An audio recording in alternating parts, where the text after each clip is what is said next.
I'm Dr. Beth Kasanoff-Piper, President of the Dallas County Medical Society.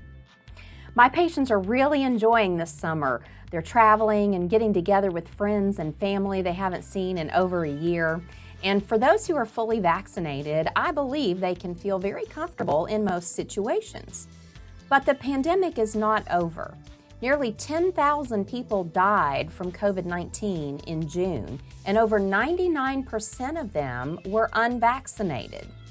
Areas of the country where a small percentage of people are vaccinated are seeing a rise in cases, and specifically cases of the Delta variant. In the last 2 weeks, the Delta variant has accounted for more than 50% of the cases in the United States. In some states, including Iowa, Kansas, Missouri, and Nebraska, Delta makes up more than 80% of the cases. But why is this important? Case trends suggest that the Delta variant spreads 50% faster than the Alpha variant, which in turn was 50% more contagious than the original strain. In areas where no one is vaccinated or wearing masks, it's estimated that the average person infected with the original coronavirus strain would infect about 2.5 other people.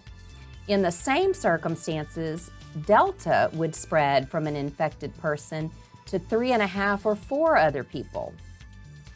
Getting the Delta variant also appears to increase the risk that you will be hospitalized. And some doctors are reporting that patients are becoming sicker and their conditions are deteriorating more quickly than patients they treated early in the pandemic. But vaccines do protect against the Delta variant. About 55% of Americans are fully vaccinated, and about 20 states have vaccinated more than half of their residents. We reached that 50% vaccinated number in Texas this week.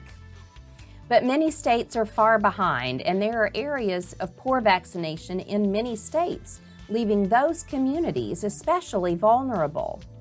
It's also important to recognize that the symptoms of the Delta variant are different from the symptoms we saw with the original COVID-19 and the other variants. The Delta symptoms can be easily mistaken for a common cold that may start with a headache, a sore throat, runny nose, and maybe a fever, but we aren't seeing the initial cough and the loss of smell that we did earlier. Doctors' concern with this alteration in symptoms is that people may not go for testing or isolate themselves thinking they just have a cold, which further increases the spread of the virus.